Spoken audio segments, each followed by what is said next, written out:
चलिए ठीक है साहब, आज हम लोग स्टार्ट करेंगे मैकेनिकल साइंस इंजीनियरिंग में यूनिट 4। ठीक है, हमने 3 यूनिट ऑलरेडी कवर कर चुके हैं और 3 यूनिट बचे हुए हैं। ठीक है, यानी कि 50% सिलेबस आपका कंप्लीट हो चुका है। आज हम लोग स्टार्ट करेंगे यूनिट 4 जिसका नाम है फास्टनर्स, है ना। अब देखिए साहब, फास्टनर्स का इस्तेमाल रोज़मर्रा की ज़िंदगी में बहुत ही जगह होता है ना। अच्छा, फास्टनर होता क्या है पहले इसको समझिए।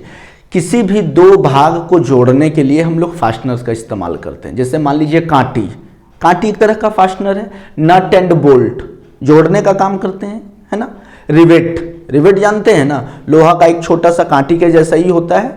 उसको पहले से होल किया हुआ रहेगा। लोहा का दो मान लीजिए प्लेट को जोड़ना है, उसमें होल किया हुआ रहेगा और उस लोहा का जो कांटी होगा डाल के और उसके माथा पर मारेंगे तो माथा क्या होगा, फैल के और पूरा दोनों को टाइटली जोड़ देगा। अब उसको हम लोग अलग नहीं कर पाएंगे, है ना। तो फास्टनर्स का मतलब क्या है साहब, दो अलग अलग भागों को जोड़ना, है ना। फास्टनर्स का बहुत सा डिफरेंट टाइप्स होता है। एक एक करके हम लोग बहुत ही ध्यान से उसको और बहुत ही डिटेल में हम लोग पढ़ेंगे और जानेंगे। ठीक है साहब, देखिए हमने लिखा है कि fasteners are a mechanical device. एक मैकेनिकल डिवाइस है ना, यूज्ड टू जॉइन 2 और more objects together either permanently और टेम्पररली। ठीक है, आइदर हम लोग जैसे मान लीजिए स्क्रू जानते हैं ना। अगर हम हम लोग स्क्रू ड्राइवर से क्या करते हैं, स्क्रू भी एक तरह का फास्टनर से, है ना, जिस पर हम लोग स्क्रू ड्राइवर से उसको ऑपरेट करते हैं। उसको टाइट करना है या खोलना है। तो कभी भी आप देखे होंगे कि स्क्रू क्या है, एक तरह का आपका टेम्पररी जॉइंट है ना। क्योंकि आप दो चीज़ों को जोड़ दिए, लेकिन ज़रूरत पड़ने पर अगर उस दो चीज़ों को खोलना है तो स्क्रू की मदद से आपने जोड़ा है, तो आप स्क्रू ड्राइवर की मदद से स्क्रू को खोल सकते हैं, है ना। जैसे नट एंड बोल्ट किस तरह का जॉइंट है, टेम्पररी जॉइंट है। ज़रूरत पड़ने पर हम नट और बोल्ट को खोल सकते हैं, ज़रूरत पड़ने पर नट और बोल्ट को टाइट कर सकते हैं, है ना, दो पार्ट्स को जोड़ने के लिए। तो ये सारा किस तरह का जॉइंट है, टेम्पररी जॉइंट है ना। और परमानेंट जॉइंट में क्या आएगा, जैसे आपने दो लोहा को वेल्डिंग कर दिया साहब, अब आप उसको अलग कर पाएंगे क्या, नहीं कर पाएंगे ना। तो वो किस तरह का जॉइंट होगा, परमानेंट जॉइंट। आपने सोल्डरिंग कर दिया, है ना।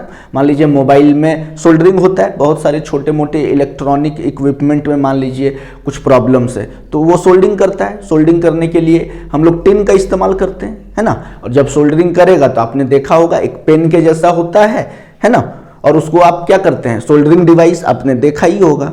आपने करंट के मदद से क्या किया, इसका जो टिप होगा लोहा का बना हुआ होगा और जैसे ही आप उसके टिन के वायर में सटाएंगे तो टिन का वायर क्या होता है, मेल्ट हो जाता है। और उसको फिर हम क्या करते हैं, छोटे मोटे इलेक्ट्रॉनिक इक्विपमेंट्स में वायर को जोड़ने का काम करते हैं, है ना। और बहुत सारे यूजेस है सोल्डरिंग का। तो वो किस तरह का जॉइंट है बताइए, परमानेंट जॉइंट है ना साहब। फिर आप सोल्डरिंग करने के बाद आप अलग कर पाओगे क्या, नहीं कर पाओगे। अलग करने के लिए आपको तोड़ना पड़ेगा।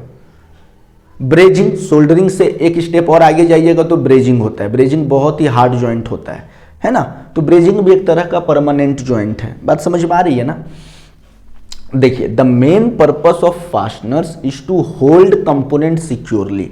मेन पर्पस क्या है, जो भी चीज़ों को हम जोड़ेंगे वो दोनों चीज़ों को बहुत अच्छे से जुड़ जाना चाहिए। और साथ ही साथ मान लीजिए उस पर कुछ फोर्स लग रहा है ना, तो उस फोर्स को बर्दाश्त करने का भी क्षमता होना चाहिए फास्टनर्स के पास। ठीक है, in place and allow easy assembly and disassembly when required. अच्छा, इजी असेंबली एंड डिसअसेंबली यानी आराम से हम चाहे जब मन करे दो भाग को अलग कर सकते हैं, जब मन करेगा दो भाग को जोड़ सकते हैं। तो ये किस तरह के फास्टनर से पॉसिबल है, टेम्पररी फास्टनर से पॉसिबल है। बात समझ रहे हैं ना। परमानेंट में आप जब मर्जी तब अलग नहीं कर सकते हैं, दो भाग को आपको तोड़ना पड़ेगा। आपके पास कोई अल्टरनेटिव ऑप्शन नहीं होता है। उससे जो मेन आपका वर्क पीस है जिसको आप जोड़ रहे हैं, आपका दो वर्क पीस होगा जिसको आप जोड़ेंगे आपस में, या दो ऑब्जेक्ट को आपस में जोड़ेंगे तो उस ऑब्जेक्ट पर भी क्या होगा, डैमेज होने का खतरा रहता है अगर हम लोग परमानेंट जॉइंट को अलग करने की कोशिश करेंगे तो, है ना। लेकिन टेम्परेरी जॉइंट में जो ओरिजिनल ऑब्जेक्ट है उसमें डैमेज होने का खतरा नहीं रहता है, क्योंकि नट और बोल्ट अगर हम खोल देंगे तो आसानी से हम लोग दो पार्ट्स को जिसको जोड़े थे उसको साहब अलग कर सकते हैं। बात समझ में आ रही है ना।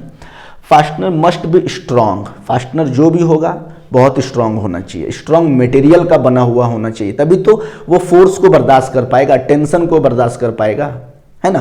क्योंकि पूरा जो भी अपने दो भाग को जोड़ा है ना, उसका जोड़ किस पर निर्भर कर रहा है, फास्टनर के ऊपर निर्भर कर रहा है ना साहब।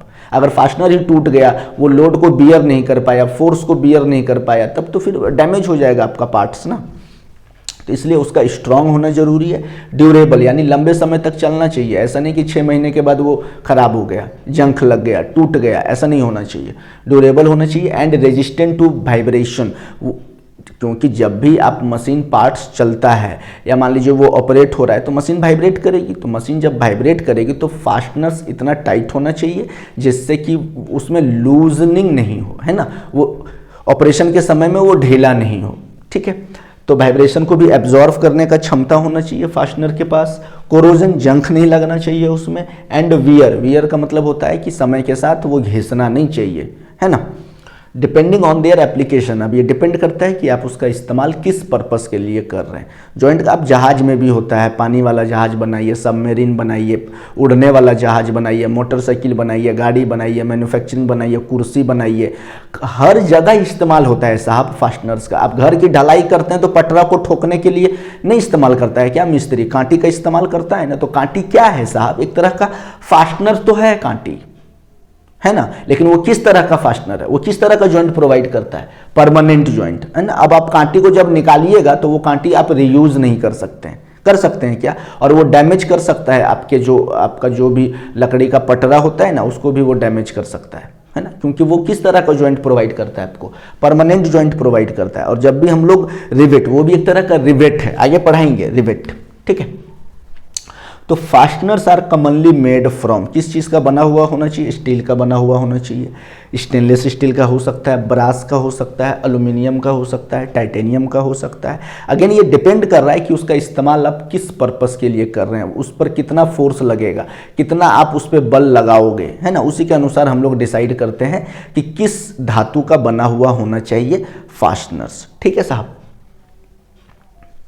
नेक्स्ट, अब देखिए ये सब फास्टनर्स ही तो है, आपको पता नहीं दिखेगा या नहीं। हमने कांटी से इस बोर्ड को टांगा है ना, कांटी आयरन नेल से, तो वो भी एक तरह का फास्टनर्स है। अब इस बोर्ड का जितना वजन है वो उसको झेल सकता है ना साहब, इतना तो अच्छे से हम, ये इतना मजबूत होना चाहिए कि इस बोर्ड का वजन को झेल सके।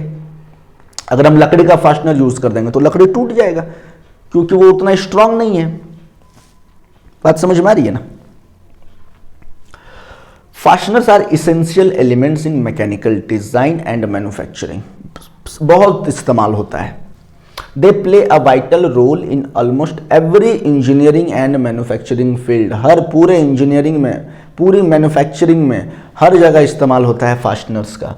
जैसे मशीन टूल में, ऑटोमोबाइल में, एयरक्राफ्ट में, कंस्ट्रक्शन पर्पस में, हाउस होल्ड आइटम में, हर जगह इस्तेमाल होता है साहब फास्टनर्स का, ठीक है ना। जैसे एग्जांपल नट एंड बोल्ट हो गया, स्क्रू हो गया, वाशर हो गया, पिन हो गया, कीज पढ़ाए थे पिछले यूनिट में, साफ्ट में पढ़ाए थे ना, सेकेंड वाले यूनिट में कीज क्या होता है, आयरन नेल्स हो गया, रिवेट हो गया, ये सारे ही क्या है, एक तरह के फास्टनर्स हैं, ठीक है साहब। फास्टनर इंश्योर्स स्ट्रेंथ, है ना, ये क्या इंश्योर करता है, स्ट्रेंथ को, सेफ्टी को एंड सर्विसेबिलिटी ऑफ जॉइंट्स को, ठीक है। The proper choice of fastener type, size and material enhance the performance, reliability and life of the mechanical assemblies, है ना। आप किस तरह के फास्टनर को, किस साइज के फास्टनर को और किस धातु का बना हुआ फास्टनर को आप चूज कर रहे हैं, है ना, और किस एप्लीकेशन में, किस पर्पस के लिए आप यूज कर रहे हैं, ये बहुत इंपॉर्टेंट है। फास्टनर का चुनाव बहुत इंपॉर्टेंट है, बात समझ रहे हैं ना, क्योंकि उसी के ऊपर सारा चीजें डिपेंड करती है। बात समझ में आ रही है ना साहब। तो ये है फास्टनर का इंट्रोडक्शन। दो तरह के फास्टनर होते हैं, एक को बोला जाता है टेम्पररी फास्टनर और एक को बोला जाता है परमानेंट फास्टनर। थोड़ा बहुत तो आइडिया आपको हो ही गया होगा कि what is temporary fastener and what is permanent fastener, ठीक है साहब। उसको समझाने से पहले, उसको लिखने से पहले, इसको आप अपने कॉपी में लिख लीजिए साहब। चलिए ठीक है, नेक्स्ट है क्लासिफिकेशन ऑफ फास्टनर्स, ठीक है। इसको हमने ब्रॉडली दो कैटेगरी में क्लासिफाई किया है। पहला है परमानेंट फास्टनर और दूसरा है टेम्पररी फास्टनर। आप नाम से ही थोड़ा बहुत आपको समझ में आती होगी कि परमानेंट फास्टनर किसको बोलेंगे और टेम्पररी फास्टनर किसको बोलेंगे। देखिए, permanent fasteners are those fasteners that cannot be removed without damaging the joints or the components. These are used when a strong non-removable joint is needed, है ना। परमानेंट फास्टनर उसको बोलेंगे जो परमानेंटली दो भाग को, दो कंपोनेंट को जोड़ने का काम करता है। अब हम उस दो कंपोनेंट को अलग नहीं कर सकते हैं, अगर अलग करने की कोशिश करेंगे तो साहब डैमेज हो जाएगा, ठीक है। जैसे वेल्डिंग की मदद से अगर हम दो लोहा को जोड़े हैं तो क्या आप अलग कर पाओगे? क्या नहीं कर पाओगे। अगर सोल्डरिंग की मदद से जोड़े हैं तो भी आप अलग नहीं कर पाओगे। ब्रेजिंग की मदद से अगर हम दो भाग को जोड़े हैं तो भी आप अलग नहीं कर पाओगे, ठीक है ना। तो ये सारे किस तरह के जॉइंट कहलाते हैं? परमानेंट जॉइंट कहलाते हैं, या फिर परमानेंट फास्टनर्स आप बोलिए। जैसे एग्जांपल रिवेट्स अभी बताया था, रिवेट आपको वेल्डिंग, सोल्डरिंग, ब्रेजिंग, ये सारे क्या है? आपके परमानेंट जॉइंट है या फिर परमानेंट फास्टनर्स आप बोल सकते हैं। टेम्पररी फास्टनर किसको बोलेंगे? जहां पर जरूरत पड़ने पर हम दो कंपोनेंट को अलग कर सकते हैं, है ना, और उसको रिप्लेस करके उसके जगह पे नया कंपोनेंट लगा सकते हैं अगर डैमेज हो गया है पुराना वाला तो, है ना। या फिर मान लीजिए हमको सर्विसिंग करना है या मेंटेनेंस करना है तो आप खोलकर और आप सर्विसिंग करके आप वापस से फिट कर देते हैं, नहीं करते? तो वो सारे क्या कहलाते हैं? Temporary fastener. जैसे नट, बोल्ट, स्क्रू, है ना, ये स्टड्स, वॉशर, ये सब क्या है?